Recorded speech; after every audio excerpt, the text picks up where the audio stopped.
ప్రజాపాలన ప్రగతి బాట కార్యక్రమం స్టేషన్ గన్పూర్ శాసనసభ నియోజకవర్గంలో మీ అభిమాన నాయకుడు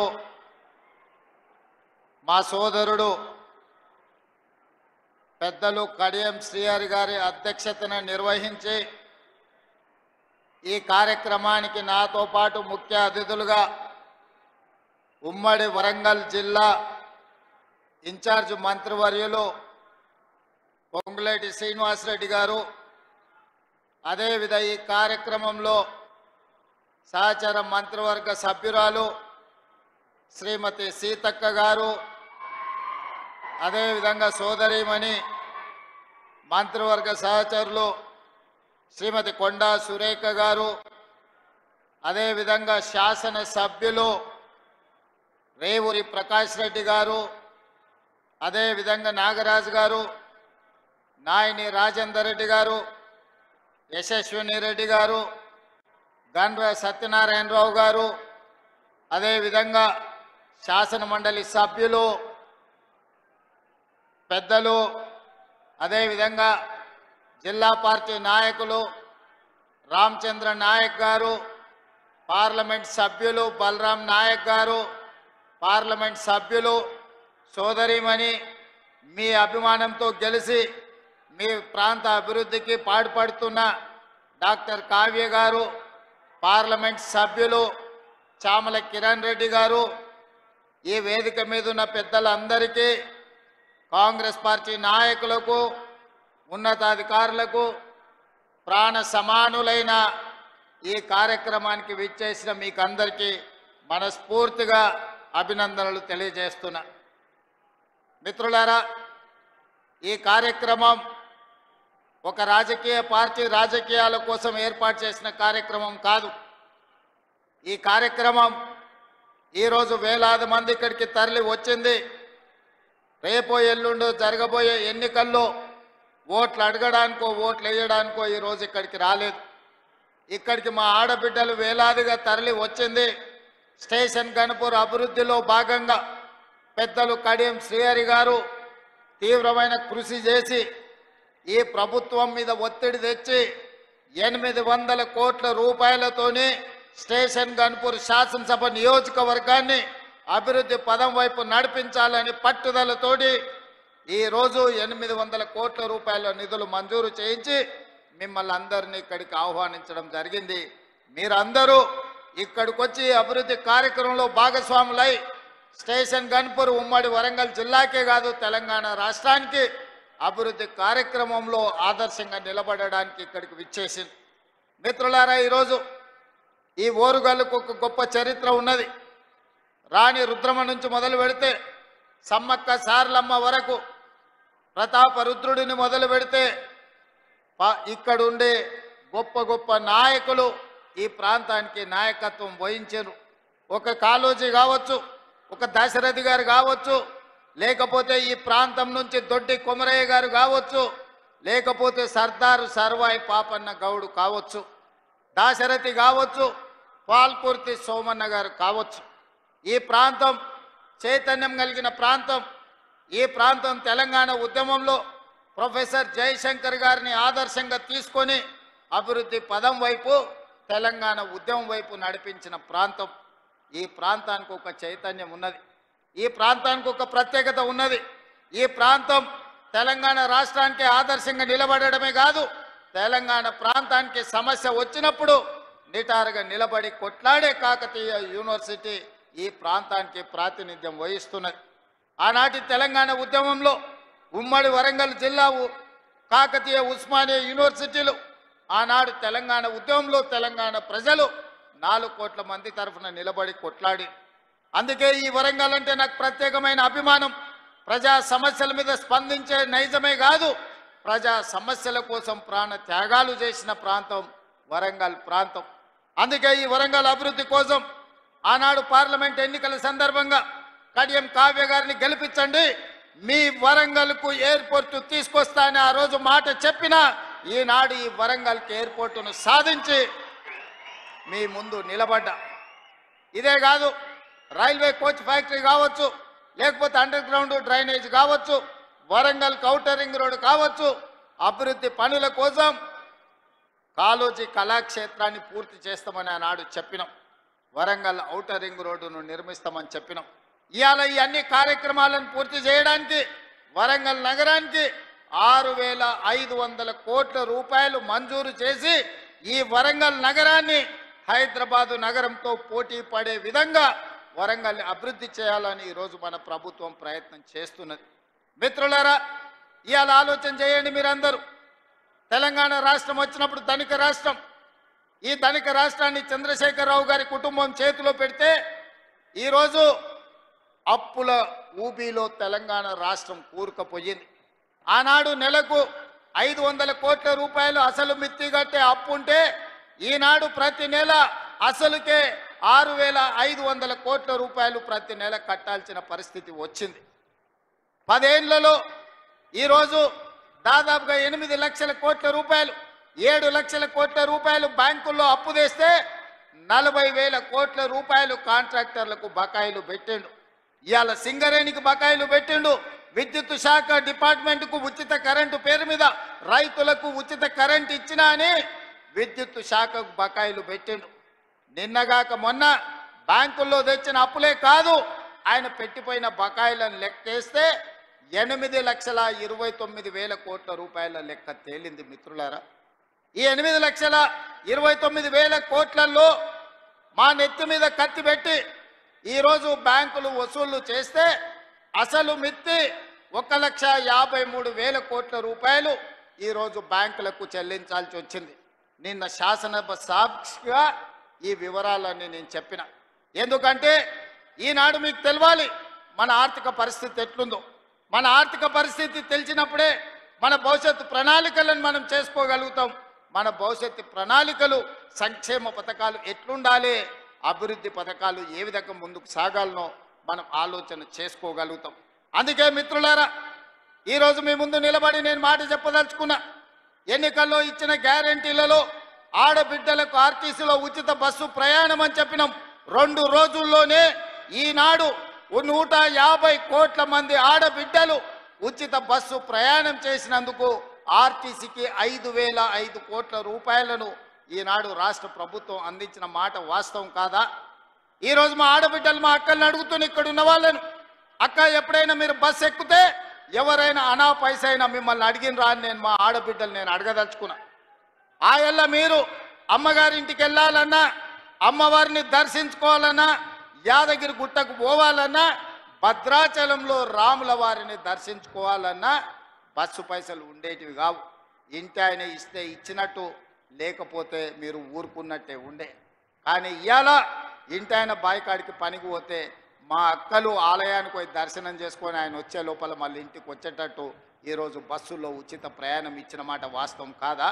ఇవాళ నేను అడుగుతున్న మా ఆడబిడ్డల్ని, 200 యూనిట్లు మీ ఇళ్లలో ఉండే కరెంటు ఉచితంగా ఇస్తున్నామా లేదా? ఇవాళ తెలంగాణ రాష్ట్ర ప్రజలకు నేను చెప్పదలుచుకున్నా, 200 యూనిట్లు ఉచిత కరెంటు పేదవాళ్లకు, 50 లక్షల కుటుంబాలకు ఈనాడు తెలంగాణ రాష్ట్ర ప్రభుత్వం పేదవాళ్లకు అందుబాటులోకి తీసుకొచ్చిన మాట వాస్తవం కాదా? ఇవాళ అప్పుల పాలైన తెలంగాణలో 24 గంటల ఉచిత విద్యుత్తు రైతాంగానికి అందిస్తున్న మాట వాస్తవం కాదా? అదేవిధంగా ఆడబిడ్డలకు 500 రూపాయలకే సిలిండర్ ఇస్తున్న మాట వాస్తవం కాదా? ఇవాళ నేను చెప్పదలుచుకున్న తెలంగాణ రైతాంగానికి వేదిక మీద నుంచి 25,35,000 మంది రైతులకు 20,617 కోట్ల రూపాయలు, 2 లక్షల రూపాయల వరకు రైతు రుణమాఫీ చేసి మీ రుణం తీర్చుకుంటామని చెప్పినాం. ఈనాడు మీ రైతు రుణాలను మాఫీ చేసి, ఈ రైతు రుణాల మాఫీ కాదు, ఆనాడు రైతు బంధు ఎన్నికల కోడ్ను అడ్డం పెట్టి కేసీఆర్ ఎగ్గొట్టిపోతే 7,625 కోట్ల రూపాయలు ప్రభుత్వం ఏర్పడిన ఎంబడే రైతు భరోసా పథకం ద్వారా మీ ఖాతాలలో నిధులేసిన మాట వాస్తవం కాదా? ఈ రకంగా చెప్పుకుంటూ పోతే తెలంగాణ ఉద్యమంలో ఉన్న నిరుద్యోగ యువకులకు 57,924 ప్రభుత్వ ఉద్యోగాలను మొదటి 10 నెలల్లోనే నియామకాలు అందించి నిరుద్యోగ సమస్యను తెలంగాణ రాష్ట్ర పొలిమేర్లు దాటి వరకు తరిమిన మాట వాస్తవం కాదా? గత 10 రోజుల నుంచి ఈనాడు పాత్రికేయ మిత్రులను నేను అడగదలుచుకున్నా, హైదరాబాద్లో మీ ఇండ్ల పట్టాలకు భూములు ఇస్తే 10 ఏళ్ళ పట్టాల సర్టిఫికెట్లు మీకు చంద్రశేఖరరావు ఇయ్యలే. నేను వచ్చిన తర్వాత మీ కుటుంబాలను పిలిచి రవీంద్ర భారతిలో భోజనం పెట్టి మీ జర్నలిస్టులకు ఇండ్ల పట్టాలు నేను ఇచ్చిన మాట వాస్తవం కాదా? 10 ఏళ్ళు చంద్రశేఖరరావు మీకు అన్యాయం చేస్తే మీకు ఇండ్ల పట్టాలు ఇచ్చింది ఈ ప్రభుత్వం కాదా అని నేను అడుగుతున్నా. ఇవాళ గ్రూప్ 1 పరీక్షలు, గ్రూప్ 2 పరీక్షలు, గ్రూప్ 3 పరీక్షలు, ఇవాళ మీ ఉద్యోగాల కోసం ఈరోజు పరీక్ష ఫలితాలను ఇచ్చి ఈరోజు మిమ్మల్ని ఆదుకునే ప్రయత్నం చేస్తున్నాం కదా. అందుకే ఒక్క నిమిషం ఉండండి, చూసిన దించండి. అందుకే ఈరోజు మీ సమస్యలు పరిష్కరించడం కోసమే ఈరోజు ప్రజాపాలన ప్రగతి బాటల పేరు మీద మీ ముందుకొచ్చి మీ దగ్గర నిలబడి మాట్లాడుతున్నాం. ఈరోజు నిరుద్యోగ సమస్యనే కాదు, మీ విద్యకు సంబంధించి టీచర్ల ప్రమోషన్లు 11,000 మంది ఈరోజు టీచర్ల నియామకాలు చేపట్టి పేదలకు విద్యను అందుబాటులోకి తీసుకురావాలని ప్రభుత్వం చేస్తున్న ప్రయత్నం నిజం కాదా అని నేను మిమ్మల్ని అడుగుతున్నా. మిత్రులారా, ఈరోజు రైతుల గురించి కానీ, మహిళల గురించి కానీ, విద్యార్థుల గురించి కానీ, నిరుద్యోగ యువకుల గురించి కానీ, తెలంగాణ సమాజంలో ఉన్న సమస్యల్ని పరిష్కరించడానికి పాత్రికేయ మిత్రుల నుంచి మొదలు పెడితే డాక్టర్లు, లాయర్లు, ఇంజనీర్ల వరకు ప్రతి ఒక్కరి సమస్యని పరిష్కరించడానికి ఈరోజు రాష్ట్ర ప్రభుత్వం ప్రయత్నం చేస్తున్నది. అందుకే ఆనాడు ధనిక రాష్ట్రంగా చంద్రశేఖరరావు గారికి అప్పచెప్పినాం. ఈరోజు దివాలా తీసిన రాష్ట్రంగా మా చేతికి అప్పచెప్పిండు. అందుకే మిత్రులారా, ఈరోజు ఈ సమస్యలు పరిష్కరించడానికి ఉన్నది ఉన్నట్టు వాస్తవాలను మీకు వివరించే ప్రయత్నం చేస్తున్నా. ఈరోజు రాష్ట్రానికి బడ్జెటు ఆదాయము తగ్గిపోయింది. బట్టి విక్రమార్క గారు పోయినసారి బడ్జెట్ 2,91,000 కోట్ల రూపాయలకు పెట్టిండు. కానీ వాస్తవంగా మేము గతంలో వేసిన అంచనాల కంటే తగ్గించి ఆర్థిక పరిస్థితి అబద్ధాలతో ఉండకూడదని బడ్జెట్ను తగ్గించే పెట్టినాం. అయినా అంచనాల మేరకు ఆదాయం రాలే. ఇవాళ మేము పెట్టిన బడ్జెట్ 70,000 కోట్ల రూపాయలు తక్కువతో ఈరోజు బడ్జెట్ ముగియబోతుంది మార్చి 31 తారీఖు నాడు. మరి ఇన్ని కష్టాలున్నా మీకు ఇస్తామన్న మాట ప్రకారం సంక్షేమ పథకాలను ఈరోజు అమలు చేసే ప్రయత్నం చేస్తున్నాం. అభివృద్ధికి అవసరమైన నిధులను ఈరోజు విడుదల చేస్తున్నాం. అభివృద్ధిలో భాగంగానే స్టేషన్ గన్పూర్కి ఈరోజు మీ విద్యకు ఇంటిగ్రేటెడ్ రెసిడెన్షియల్ స్కూల్స్ కావచ్చు, 100 పడకల ఆసుపత్రి కావచ్చు, మీ సాగునీటి ప్రాజెక్టు కోసం కావచ్చు, మీ ఇంటిగ్రేటెడ్ రెవెన్యూ డివిజన్ ఆఫీస్ కోసం కావచ్చు, మీ స్టేషన్ గన్పూర్ అభివృద్ధి కోసం కడియం శ్రీహరి గారు పెద్దలు అడిగిన ప్రతి మాటను నిలబెట్టడానికి ఇవాళ 800 కోట్ల రూపాయలు మీకు మంజూరు చేయడమే కాదు, ఇంతకుముందు పెద్దలు కడియం శ్రీహరి గారు ఇదే వేదిక మీద నుంచి ఇంకో కొత్త చిట్టి మళ్ళా తీసి నా ముందల పెట్టిండు. కాగితాలు అక్కడ ఇచ్చిండు. కడియం శ్రీహరి గారు మొత్తం వినతి పత్రాలు ఇచ్చిండు. వారిని చూస్తేనే నాకు భయం అవుతుంది. వారు ఏ పైరవ అడిగారు, ఏ సొంత పని అడిగారు. వారు వస్తేనే నా ప్రజలకు ఏదో చెయ్యాలి, స్టేషన్ గన్పూర్కు నిధులు తీసుకుపోవాలని అడుగుతూ ఉంటారు. అందుకే వారంటే నాకు ప్రత్యేకమైన అభిమానం. ఇది ఈనాటిది కాదు, 20-25 ఏళ్ల నుంచి కడియం శ్రీహరి గారితో నాకున్న పరిచయం. నేనే వారిని అడిగి కాంగ్రెస్ పార్టీలోకి రండి, నాకు అండగా నిలబడండి, ఈ తెలంగాణ రాష్ట్రాన్ని అభివృద్ధి పదం వైపు నడిపిద్దాం, మీ అనుభవం, మీ నిజాయితీ తెలంగాణ రాష్ట్రానికి అవసరం ఉన్నది, శ్రీహరి గారు మీరు రండి, చెల్లి కడియం కావ్యను ఎంపీగా గెలిపించుకున్న బాధ్యత నేను తీసుకుంటా అని చెప్పిన. అందుకే ఇవాళ మీ ఆడబిడ్డని డాక్టర్ కావ్యను పార్లమెంటు సభ్యురాలుగా మీరు ఢిల్లీకి పంపిస్తే మీకు ఎయిర్పోర్ట్ తీసుకొచ్చింది, మీకు రైల్వే కోచ్ ఫ్యాక్టరీ తీసుకొచ్చింది, భవిష్యత్తులో కాజిపేట రైల్వే జంక్షన్ను తీసుకొచ్చే బాధ్యత మీ సోదరిమణి మీ ఆడబిడ్డ డాక్టర్ కావ్య తీసుకుంటుంది. వారికి రైల్వే డివిజన్ని తెచ్చే బాధ్యత మా ఆడబిడ్డ మీ ఆడబిడ్డ కావ్య తీసుకుంటుంది. అండగా నిలబడి భుజం తట్టి ప్రోత్సహించే బాధ్యత నాది, పెద్దలు కడియం శ్రీహరి గారిది అని చెప్పి నేను ఈ సందర్భంగా తెలియజేస్తున్నాను. మిత్రులారా, మీ దేవాదుల ప్రాజెక్టు పూర్తి కావాలన్నా, శ్రీహరి గారు నా ముందు ప్రతిపాదించిన పనులను పూర్తి చేయాలన్నా, మీ స్టేషన్ గన్పూర్కి భవిష్యత్తులో నిధులను విడుదల చెయ్యాలన్నా మీరందరూ కలిసికట్టుగా శ్రీహరి గారి నాయకత్వాన్ని బలపరచండి. ఈ స్టేషన్ గన్పూర్ని అభివృద్ధి చేసే బాధ్యత ఈ రాష్ట్ర ప్రభుత్వం తీసుకుంటుంది. ఈనాడు రాష్ట్రం నలుమూలలో మీరు చూడండి, కృష్ణానది జలాల గురించి మీరు ఆలోచన చేయండి. గోదావరి మీద కట్టిన ప్రాజెక్టుల గురించి ఒక్కసారి చర్చించండి. 10 సంవత్సరాలు 1,81,000 కోట్ల రూపాయలు చంద్రశేఖరరావు గారు సాగునీటి ప్రాజెక్టుల మీద ఖర్చు పెట్టిండు. అందులో 1,02,000 కోట్ల రూపాయలు ఒక్క కాళేశ్వరం కట్టడానికి వాడి 1,00,000 కోట్లు పెట్టి కట్టిన కాళేశ్వరం 3 ఏళ్లనే కట్టుడు 3 ఏళ్లనే కూలుడు జరిగిపోయింది. ఇప్పుడు ఆ కూలిన దాన్ని మొత్తం తీసేయాలంటే మళ్ళా ప్రభుత్వానికి 1,000 కోట్ల రూపాయలు ఖర్చు అయ్యే పరిస్థితి వచ్చింది. ఆయన తీసుకొచ్చి అప్పచెప్పిన దరిద్రం అది కాళేశ్వరం కాదు, అది కూలేశ్వరం అని చెప్పి ఈరోజు నేను మిత్రులకు చెప్పదలుచుకున్నా. ఇవాళ ఆయన గొప్పలు చెప్తున్నాడు. మీరు ప్రాజెక్టులు కట్టినరా, కేసీఆర్ గారు ప్రాజెక్టులు కట్టినరు, రిజర్వాయర్లు కట్టిరని. తాటి చెట్టు అంతా పెరిగిండు కానీ ఆవకాయ అంతా కూడా ఆయన మెదడులో తెలివితేటలు ఉన్నట్టు నాకు అనిపిస్తలేదు. శ్రీరామ్ సాగర్ 100 టీఎంసీల ప్రాజెక్ట్ ఎవరు? మీ తాత కట్టిండా? శ్రీశైలం ప్రాజెక్టులో 300 టీఎంసీలు నిల్వ మీ ముత్తాత చేసిండా? నాగార్జున సాగర్లో 200 పైచీలకు టీఎంసీల నీళ్ళ ప్రాజెక్టు ఎవరు కట్టిండ్రా అని నేను హరీష్ రావు గారిని అడగదలుచుకున్నా. జూరాల కావచ్చు, భీమా కావచ్చు, నెట్టంపాడు కావచ్చు, కోయిల్ సాగర్ కావచ్చు, లేకపోతే దేవాదుల కావచ్చు, లేకపోతే ఇందిరా సాగర్, లేకపోతే రాజీవ్ సాగర్ ప్రాజెక్టులను ఆనాడు కాంగ్రెస్ పార్టీ మొదలుపెట్టినవి కాదా? శ్రీపాద ఎల్లంపల్లి మేము కట్టింది కాదా? ఇవాళ మేం కట్టిన ప్రాజెక్టులు ఈ తెలంగాణ రాష్ట్రాన్ని సస్యశ్యామలం చేసినాయి. మీరు కట్టిన కాళేశ్వరం కూలినాక తెలంగాణ రాష్ట్రం 1,56,00,000 మెట్రిక్ టన్నుల వడ్లను పండించి ఆ వడ్ల గిట్టుబాటు ధరనే కాదు 500 రూపాయల బోనస్ ఇచ్చి కొనుక్కున్న ప్రభుత్వం కాంగ్రెస్ పార్టీ అని చెప్పి నేను ఈ సందర్భంగా చెప్పదలుచుకున్నా. హరీష్ రావు గారు నాకు సవాల్ విసురుతున్నాడు. మీరు ప్రాజెక్టు లేడగట్టినరు, రిజర్వాయర్ లేడగట్టినరని. నేను హరీష్ రావు గారికి టీఆర్ఎస్ నాయకులకు సవాల్ విసిరదలుచుకున్నా. పిల్లకాకులతో నాకెందుకు కానీ అసలైన ఆయన రమ్మను, ఆయనతోనే మాట్లాడతా. శ్రీరామ్ సాగర్ మీద మాట్లాడదామా, నాగార్జున సాగర్ మీద మాట్లాడదామా, శ్రీశైలం ఆనకట్ట మీద మాట్లాడదామా, జూరాల మీద మాట్లాడదామా, భీమా మీద మాట్లాడదామా, నెట్టంపాడి మీద మాట్లాడదామా, కోయిల్ సాగర్ కట్ట మీద మాట్లాడదామా, రాజోలి బండ డైవర్షన్ స్కీమ్ దగ్గర మాట్లాడదామా, లేకపోతే మంజిరా పరివాహక ప్రాంతంలో మాట్లాడదామా? చంద్రశేఖరరావు గారు వీళ్ళని కాదు, నువ్వు రా, నువ్వు వస్తే నీకు తెలుస్తుంది మేమేం చేసినాం, మీరేం చేసినాం. తెలిసి తెలవక ఉడికిందో ఉడకక ఉరుకులాడుతున్నారు నీ అల్లుడు, నీ కొడుకు. వాళ్ళకు పిల్లకాకులకేం తెలుసు, ఉండేలు దెబ్బ అని వెనకడికి చెప్పారు. నీకు తెలుసు కదా మా దెబ్బ ఎట్లుంటుందో, కాంగ్రెస్ పార్టీ కార్యకర్తల దెబ్బ. 2023 డిసెంబర్ 3 నాడు చూసినావు కదా మా కార్యకర్తల దెబ్బ.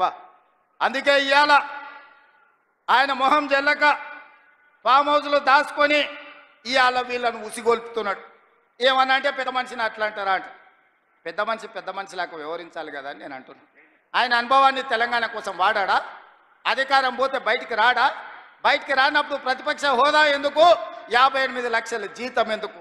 15 నెలల చంద్రశేఖరరావు గారికి తెలంగాణ రాష్ట్ర ప్రభుత్వం 58 లక్షల రూపాయల జీత భత్యాలు ఇచ్చి వందలాది మంది పోలీసుల పహారను వారికి కల్పించింది. నేను అడుగుతున్న వారిని, నేను అడుగుతున్న మీడియా మిత్రులని, నేను అడుగుతున్న ఇక్కడికొచ్చిన మా అక్క చెల్లెలని, అక్క మనం ఎక్కడైనా జీతం ఉంటే నెల జీతం ఇచ్చిన యజమాని ఎందుకు వస్తలేవని అడగడా? ఇంట్లో వండుకుంటాయని నేను అడుగుతున్నా. మన దగ్గర ఉన్నోడు ఎవడైనా, మన దగ్గర ఉండే టీచర్ అయినా, ఎస్ఐ అయినా, కానిస్టేబుల్ అయినా, ఏ ప్రభుత్వ ఉద్యోగైనా జీతం తీసుకుంటే జీతానికి రాకపోతే ఉద్యోగానికి రాకుండా జీత భత్యాలు 15 నెలలు తీసుకునేది ఎక్కడైనా ఉన్నదా? ఈ వెసులుబాటు ఎక్కడైనా ఉన్నదా అని నేను అడుగుతున్నా. మీడియా మిత్రులను కూడా అడుగుతున్నా. వారం రోజులు మీరు రిపోర్టు చేయకపోతే మీ యజమానులు ఊరుకుంటారా? ప్రతి నెల క్రమం తప్పకుండా జీత భత్యాలు తీసుకుంటున్న చంద్రశేఖరరావు గారు మీరు ఫామ్ హౌస్లో వండుకొని ఏం సందేశాన్ని ఇవ్వదలుచుకున్నారు? అధికారం ఉంటే ఉంటా, లేకపోతే అలిగి పండుకుంటా అనేదా మీ విధానం అని నేను అడుగుతున్నా. మీకు అనుభవం ఉందంటున్నారు, మీకు అపారమైన జ్ఞానం ఉందంటున్నారు, 80,000 పుస్తకాలు చదివిన విజ్ఞాన గని మీరు అంటున్నారు. మీ అనుభవము, మీ విజ్ఞానము తెలంగాణ ప్రజల కోసం ఉపయోగించరా అని నేను అడుగుతున్నా. మీరైతే 1,00,000 కోట్ల రూపాయలు సంపాదించుకున్నారు, టీవీలు పెట్టుకున్నారు, పేపర్లు పెట్టుకున్నారు, ఫామ్ హౌస్లు కట్టుకున్నారు. నువ్వు గజ్వేల్లో కట్టుకుంటే నీ కొడుకు జన్వాడలో కట్టుకున్నాడు, నీ అల్లుడు మొయినాబాద్లో కట్టుకున్నాడు, నీ బడ్డ శంకర్పల్లి దగ్గర ఫామ్ హౌస్లు 100 ఎకరాలలో కట్టుకున్నారు. మరి తెలంగాణ ప్రజలు ఉన్న భూములు అమ్ముకొని ఆత్మహత్యలు చేసుకుంటుంటే ఈ ట్రిక్ ఏదో మాకు చెప్పరా? తెలంగాణ ప్రజలకు ఆయన ఏదో క్యాప్సికం పండిస్తేనే ₹1,00,00,000 ఎకరాకు వస్తుంది అన్నాడు. ఆ టెక్నిక్ ఏదో తెలంగాణ రైతాంగానికి చెప్పవా కేసీఆర్ గారని నేను అడుగుతున్నా. ఈరోజు తెలంగాణ రాష్ట్రం వచ్చిన తర్వాత చంద్రశేఖరరావు గారు వారి కుటుంబ సభ్యులు 1,00,000 కోట్ల రూపాయలు ఎట్లా సంపాదించుకుర్రు? తెలంగాణ రాష్ట్రం 4 కోట్ల ప్రజల నెత్తి మీద 8,29,000 కోట్ల రూపాయల అప్పెట్లొచ్చింది. మాకు అప్పులు ఎట్లా పెరిగినాయి పాపాల పుట్టలెక్క, మీ ఆస్తులు ఎట్లా పెరిగినాయి 1,00,000 కోట్లకని నేను ఈ వేదిక మీద నుంచి పెద్దలు చంద్రశేఖరరావు గారిని సవినయంగా అడుగుతున్నా, గౌరవప్రదంగా వారికి విజ్ఞప్తి చేస్తున్నా. మీ 1,00,000 కోట్ల సంపాదన నైపుణ్యం ఏందో మా నిరుద్యోగ యువకులకు చెప్పండి. 1,00,000 కోట్లు రాకపోయినా నెలకు 1,00,000 రూపాయలు సంపాదించుకునే నైపుణ్యం మా నిరుద్యోగ యువకులు నేర్చుకుంటారని నేను అడుగుతున్నా. ఒకవేళ నీకు రావడానికి ఇబ్బంది అయితే విడతల వారీగా 1000 మందిని నీ దగ్గరికే ఫామ్ హౌస్కు పంపిస్తా. ఆ విద్య ఏందో వాళ్ళకు నేర్పమని చంద్రశేఖరరావు గారికి విజ్ఞప్తి చేస్తున్నా. ఎందుకంటే ప్రతి నెల 3,92,000 రూపాయలు మీరు జీత భత్యాలు తీసుకుంటున్నారు కదా. తీసుకున్న జీతం కిందికన్నా తెలంగాణ యువకులకు ఈ శిక్షణ ఇవ్వమని చంద్రశేఖరరావు గారిని నేను అడుగుతున్నా. ఇవాళ వాళ్ళందరూ ఏందో పోయినట్టు, కొల్లగొట్టకపోయినట్టు వాళ్ళ ఆస్తిని, తుఫాను వస్తే దివిసీమ తుఫాన్లో మొత్తం సర్వం కోల్పోయిన వాళ్ళు వెనకటికి మనకు ఊర్లలో కడుక్కునేటోళ్ళు వచ్చేటోళ్ళు ఈడ జర సీనియర్లు ఉంటే తెలుసు. దివిసీమ తుఫాన్లో సర్వం కోల్పోయినాం, మాకేమని ఉంటే బతకడానికి వచ్చిన గ్రామాలకు వచ్చేటోడు. దివిసీమ తుఫాన్లో కొట్టుకపోయిన వాళ్ళకంటే వాళ్ళ కుటుంబం దిగాలు పడిపోయి ఉన్నారు. అధికారం శాశ్వతం అనుకున్నారా అని నేను అడుగుతున్నా. అందుకే మిత్రులారా, ఆనాడు ధనిక రాష్ట్రాన్ని ఈనాడు చంద్రశేఖరరావు గారి కుటుంబం దివాలా తీయించింది. దివాలా తీసిన ముక్కబోని ధైర్యంతో ఈ రాష్ట్రాన్ని పట్టాల మీద ఎక్కించి తెలంగాణ రాష్ట్రాన్ని అభివృద్ధి పదం వైపు నడిపిస్తున్నాం. అందుకే ఈరోజు స్టేషన్ గన్పూర్లో 800 కోట్ల రూపాయలతో అభివృద్ధి కార్యక్రమాలను తీసుకున్నాం. కొన్ని విషయాలు ఆడబిడ్డల విషయం కావచ్చు, ఆర్టీసీ బస్సులు ఇవ్వడం కావచ్చు, లేకపోతే సోలార్ పవర్ ప్లాంట్లు కావచ్చు, ఎన్నడైనా వాళ్ళు ఆలోచన చేసిండ్రా ఈ ఆడబిడ్డలను ఆదుకోవాలని? ఈరోజు మా స్వయం సహాయక సంఘాలను అడుగుతున్నా, మీ పావలా వడ్డీ కానీ మీ జీరో వడ్డీ కానీ ఎన్నడన్నా మిమ్మల్ని 10 ఏళ్లల్లా ఇంటి బయటికి రానిచ్చిండ్రా బీఆర్ఎస్ వాళ్ళు, గత ప్రభుత్వం అని నేను అడుగుతున్నా. ఇవాళ మా అక్కల్ని అందరినీ ధైర్యంగా రండి, మీ తమ్ముడికి అడ్డగా నిలబడండి, మీ సోదరుడు ఉన్నాడు, మీరు అభివృద్ధి పదం వైపు నడవండి అని చెప్పి ఈరోజు ఆడబిడ్డలకు ఈరోజు మేము నిలబడ్డాం. నేను అడుగుతున్నా చంద్రశేఖరరావు గారు, ప్రొఫెసర్ జయశంకర్ గారి ఊరిని కూడా 10 ఏళ్లలో నువ్వు రెవెన్యూ విలేజ్ చెయ్యలేదు. నేను వచ్చిన తర్వాత జయశంకర్ గారి ఊరిని రెవెన్యూ విలేజ్ చేసిన. ఈ ప్రభుత్వం వచ్చినాకనే వరంగల్కి ఎయిర్పోర్ట్ వచ్చింది. ఈ ప్రభుత్వం వచ్చినాకనే రైల్వే కోచ్ ఫ్యాక్టరీ మీకు వచ్చింది. ఈ ప్రభుత్వం వచ్చినాకనే వరంగల్కి అండర్ గ్రౌండ్ డ్రైనేజ్ వచ్చింది. ఈ ప్రభుత్వం వచ్చినాకనే వరంగల్కి ఔటర్ రింగ్ రోడ్ వచ్చింది. ఈ ప్రభుత్వం వచ్చినాకనే మీకు కాళోజీ కళాక్షేత్రం పూర్తయింది. ఈ ప్రభుత్వం వచ్చినాకనే వరంగల్ అభివృద్ధి కార్యక్రమాలు ఆగిపోయిన ఫ్లైఓవర్ బ్రిడ్జు నాయని రాజేందర్ రెడ్డి పట్టుబట్టి దాన్ని పూర్తి చేయడానికి ఒక కొలికి పట్టుకొస్తున్నాడు. ఈ ప్రభుత్వం వచ్చినాకనే 800 కోట్ల రూపాయలు ఈరోజు స్టేషన్ గన్పూర్కు మనం ఇయ్యగలిగినాం. 100 పడకల ఆసుపత్రి కట్టగలిగినాం, డిగ్రీ కాలేజ్ కట్టగలిగినాం, ఇంటిగ్రేటెడ్ రెసిడెన్షియల్ స్కూల్ కట్టగలిగినాం, రెవెన్యూ డివిజనల్ ఆఫీసును కట్టగలిగినాం, ఇందిరమ్మ ఇండ్లు ఇవ్వగలిగినాం. మిత్రులారా, ఈ ప్రభుత్వం వచ్చినాక ఇన్ని పనులు చేస్తుంటే మా మీద తెలంగాణ ప్రజల కోపం ఉందని ఆయన చెప్తుండు. ఎవరు కోపం ఉందే? 57,000 ఉద్యోగాలు ఇచ్చినందుకు నిరుద్యోగ యువకులకు కోపం ఉందా? 65 లక్షల మంది ఆడబిడ్డలకు పండుగ పూట సారే చీర పెట్టినట్టు ప్రతి సంవత్సరం 2 నాణ్యమైన చీరలను ఆడబిడ్డలను అందించినందుకు, సారే చీర పెట్టినందుకు మా ఆడబిడ్డలకు నా మీద కోపం ఉందా? 1000 ఆర్టీసీ బస్సులను అందించి కోటీశ్వరులను చేసినందుకు మా ఆడబిడ్డలకు కోపం ఉందా? 1000 మెగావాట్ల సోలార్ విద్యుత్ ఉత్పత్తి ప్లాంట్లను అదాని అంబానీలతో పోటీ పడే విధంగా మా ఆడబిడ్డలని శ్రీమంతులను చేసినందుకు నా మీద కోపం ఉందా? రైతులకు 20,617 కోట్ల రూపాయలు రుణమాఫీ చేసినందుకు నా మీద కోపం ఉందా? దేనికోసం కోపం ఉంది? 500 రూపాయల బోనస్ ఇచ్చినందుకు ఈరోజు రైతులకు నా మీద కోపం ఉందా అని అడుగుతున్నా. రైతు భరోసా నాడు 10,000 ఉంటే దాన్ని 12,000కు పెంచినందుకు ఈ రైతాంగానికి నా మీద కోపం ఉందా? మీడియా మిత్రులకు 10 ఏళ్ళు నువ్వు ఇవ్వని ఇండ్ల పట్టాలు రవీంద్ర భారతిలో అందించినందుకు మా మీడియా మిత్రులకు నా మీద కోపం ఉందా అని నేను అడుగుతున్నా. కొంతమంది దొంగలకు దోపిడీదారులకు ఉండొచ్చు, ఎందుకంటే ఈ దొంగలను ఉప్పు పాతరేస్తా దోపిడీదారులను తోలు తీసి బట్టలు ఇప్పదీసి రోడ్డు మీద నించోబెడతానందుకు కొంతమంది దొంగలకు నా మీద ఏమైనా కోపం ఉంటే ఉండొచ్చు. అంటే అన్నా అంటాడు హరీష్ రావు రేవంత్ రెడ్డి అధికారిక కార్యక్రమాలలో తిడతాడు ఎందుకని. ఆయన ఇవాళ మాట్లాడుతుంటే చంద్రశేఖరరావు గారంట తెలంగాణ జాతిపిత అంట. మిత్రులారా, ఇట్లా మాట్లాడితే ఇంకా నేను ఏదో ఒకటి అనకపోతే ఎట్లయితుంది మీరు చెప్పురు. జాతిపిత గురించి మీకు తెలుసు కదా. ఆ జాతిపితకు మందు వాసన పడుతుందా? గుజరాతుల్నే మందు బంధు పెట్టించిండు, అవునా? ఆ జాతిపిత గాంధీ ఆశ్రమాలలో ఉన్నాడు, నిరాడంబరంగా ఉన్నాడు. మరి ఈ జాతిపిత వాసన లేకుంటే నిద్ర లేస్తాడా? ఆ జాతిపిత ఎక్కడా? ఈ జాతిపిత ఎక్కడా? ఆ జాతిపిత ఎక్కడో చిన్న చిన్న దళిత వాడల్లో జీవితం గడిపితే 100 ఎకరాల ఫామ్ హౌజుల్లో ఈ జాతిపిత గారు ఉన్నారు. ఈయన జాతిపిత ఎట్లయితాడని నేను అడుగుతున్నా. అసలు పోల్చుకోవడానికన్నా పొంతన ఉండాలి కదా. పులిని చూసి నక్క వాతలు పెట్టుకుంటే వాతలతోని నక్క పులి అయిపోతుందా? జాతిపిత అంటే ఎవరు? కొండా లక్ష్మణ్ బాబూజీ జాతిపిత. జాతిపిత అంటే ఎవరు? ప్రొఫెసర్ జయశంకర్ జాతిపిత. ఏ పదవి లేకుండా సర్వం త్యాగం చేసి ఈ దేశం కోసము, స్వతంత్రం కోసము, తెలంగాణ రాష్ట్రం కోసం సర్వం దారబోసిన కొండా లక్ష్మణ్ బాపూజీనో ప్రొఫెసర్ జయశంకర్ తెలంగాణకు జాతిపిత అవుతాడు తప్పితే నోరు తెరిస్తే అబద్ధాలు చెప్పేటోడు, తెలంగాణ రాష్ట్రాన్ని దోసుకున్నాడు, 100 ఎకరాల ఫామ్ హౌజులు కట్టుకున్నాడు, 1,00,000 కోట్ల రూపాయలు సంపాదించుకున్నాడు, టీవీలు పేపర్లు పెట్టుకొని అబద్ధాలను విషప్రచారం చేసేటోడు తెలంగాణ జాతిపిత ఎట్లయితాడని తాటి చెట్టులాగా పెరిగినాయని నేను అడుగుతున్నా. ఇవాళ నేను ఇక్కడున్న యువకుల్ని కూడా అడుగుతున్నా, ఎవడయా జాతిపిత తెలంగాణకు? తాగుబోతాడు జాతిపిత అవుతాడా అని నేను అడుగుతున్నా. త్యాగాలు చేసినోడు తెలంగాణకు జాతిపిత అవుతాడా? తాగుబోతాడు తెలంగాణకు జాతిపిత అవుతాడా అని నేను అడుగుతున్నా.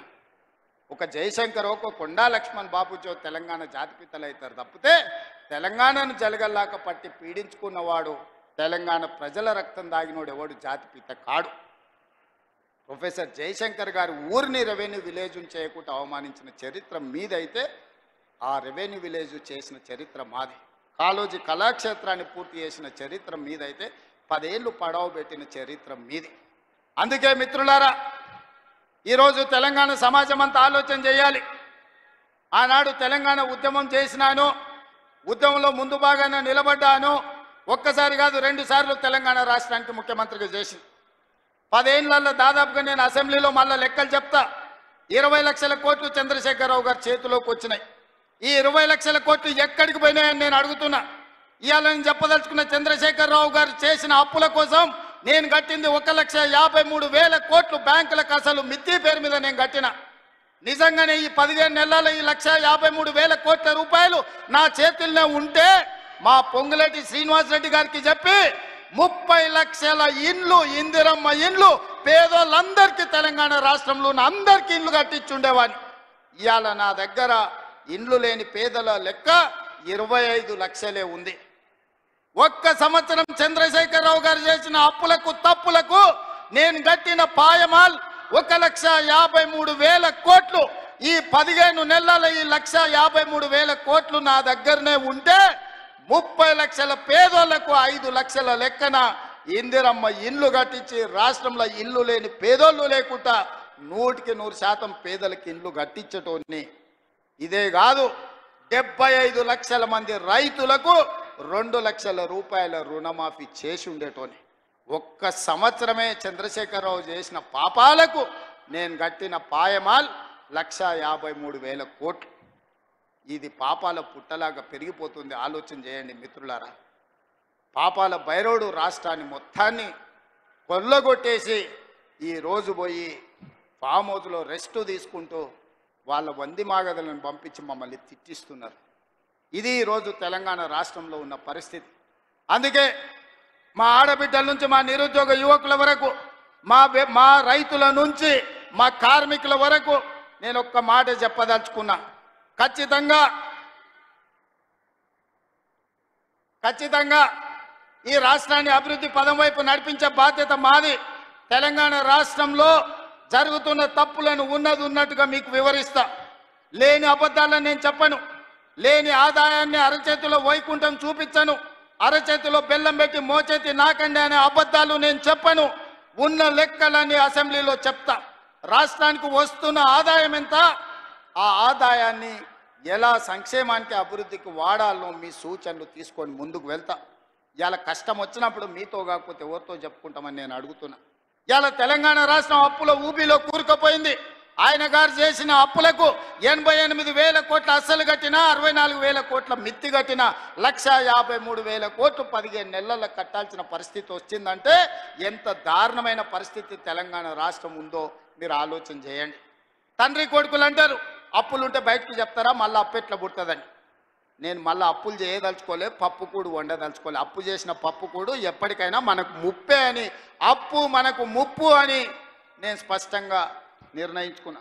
అందుకే కూడ తీసుకొని తెలంగాణ రాష్ట్ర ఆదాయం పెంచుకొని ఆదాయాన్ని పెంచాలి, పేదలకి పంచాలి అన్న ఆలోచనతోని రాష్ట్ర ప్రభుత్వాన్ని ముందుకు నడిపించదలుచుకున్నాం. అందుకే మీరందరూ సహకరించండి, మీరందరూ అండగా నిలబడండి. మా శ్రీహరన్న మళ్ళా పక్క నుంచి గన్పూర్కు నిధుల గురించి చెప్పమంటుండ్రు. తప్పకుండా దీనికి సంబంధించిన అన్నీ మళ్ళీ నేను నిదానంగా వారితో మాట్లాడి ఇస్తా. ఎందుకంటే మిగతా ఎమ్మెల్యేలు కూడా ఉన్నారు, వాళ్ళందరూ నా దిక్కు కోపంగా చూస్తున్నారు. అన్నీ శ్రీహరన్నకే ఇస్తే మాకు మరి మా సంగతి ఏందని. అదేవిధంగా రాంపూర్ డంప్ యార్డ్ గురించి కూడా శ్రీహరన్న పక్క నుంచి మా కావ్యమ్మ చెప్పినట్టు కాగితం రాసిస్తున్నాడు. తప్పకుండా డంపింగ్ యార్డ్ నుంచి మొదలు పెడితే స్టేషన్ గన్పూర్లో ఉండే సమస్యల్ని పరిష్కరించే బాధ్యత నాది. మిత్రులారా, ఎర్ర టెండున మీరు అందరు కూడా ఇక్కడికి వచ్చిండ్రు. మీ ఆశీర్వాదం, మీ అండ ఉండాలి. 10 ఏళ్ళు ఏలినోళ్ళు 10 నెలలకే మమ్మల్ని దిగిపోమంటారు. 5 ఏళ్ళ కోసం కదా కుర్చీ ఇచ్చింది మీరు. ఇవాళ ప్రభుత్వ ఉద్యోగం ఇస్తే 35 ఏళ్ళు ఉద్యోగం ఉంటుంది అంటారు. 2 ఏళ్ళకే తీసేస్తే పోతుందా? చంద్రశేఖరరావు డెఫినెట్గా దుఃఖం ఉంటుంది, వాళ్ళ కుటుంబానికి బాధ ఉంటుంది. ఎందుకంటే ఆ కుర్చీలో ఉంటే వాళ్ళు మళ్ళా దోసుకోవడానికి అవకాశం ఉండే అని వాళ్ళు ఆలోచన చేస్తున్నారు. అందుకే మిత్రులారా, ఈరోజు ఈ తెలంగాణ రాష్ట్రాన్ని అభివృద్ధి పదం వైపు నడిపించుకునే బాధ్యత మనది. ఈ తెలంగాణ రాష్ట్రాన్ని పునర్నిర్మించుకొని మన భవిష్యత్ తరాల కోసము ఆదర్శంగా నిలబడే విధంగా తెలంగాణ రాష్ట్రాన్ని ముందుకు తీసుకువెళ్దాం. మీరందరూ అండగా నిలబడండి. మీకు దాచిపెట్టేదేమీ లేదు, ఉన్నది ఉన్నట్టు అసెంబ్లీలో మళ్ళీ చెప్తాను. నిన్న కొంత చెప్పిన, గవర్నర్ గారు ప్రసంగంలో సగం చెప్పిన, ఈరోజు ఇంటర్వెల్ మాత్రమే, విరామమే. మళ్ళా బడ్జెట్ పెట్టినాక 19-20 తారీఖులో మిగతా కథంతా మొత్తం చెప్తా. రాష్ట్రంలో ఉన్న కేసీఆర్ చేసిన పాపాల చిట్ట విప్పుతా. మీరందరూ వినండి. ఖచ్చితంగా తెలంగాణ రాష్ట్రాన్ని బాగు చేద్దాం. మనమే చేసుకోవాలి, మనమే నడుము బిగించాలి. మీరందరూ అండగా నిలబడాలి. ఇంత మంచి కార్యక్రమాన్ని ఏర్పాటు చేసి మిమ్మల్ని అందరినీ కలవడానికి ఒక అవకాశం కల్పించిన పెద్దలు కడియం శ్రీహరి గారికి, ఇన్ఛార్జ్ మినిస్టర్ పొంగులేటి శ్రీనివాస్ రెడ్డి గారికి, అదేవిధంగా వేదిక మీద స్టేషన్ గన్పూర్ కాంగ్రెస్ పార్టీ నాయకులు, గ్రామస్థాయి నాయకులు, మండల స్థాయి నాయకులు, నియోజకవర్గ స్థాయి నాయకులు, జిల్లా నాయకులందరూ కూడా వేదిక మీద ఉన్నారు. వాళ్ళందరి పేర్లు నేను తీసుకోలేకపోయినా పేరు పేరున వాళ్ళకి మనస్ఫూర్తిగా ధన్యవాదాలు తెలియజేస్తున్నా. మరీ ముఖ్యంగా మా ఆడబిడ్డలకు మిట్ట మధ్యాహ్నమైన ఎర్ర టెండ ఉన్నా అన్నం తినకుండా మీ సోదరిని ఆశీర్వదించడానికి కూర్చున్నందుకు మా ఆడబిడ్డలందరికీ కూడా ప్రత్యేకంగా ధన్యవాదాలు తెలియజేసి సెలవు తీసుకుంటున్నది. మిత్రులారా, జై హింద్, జై కాంగ్రెస్.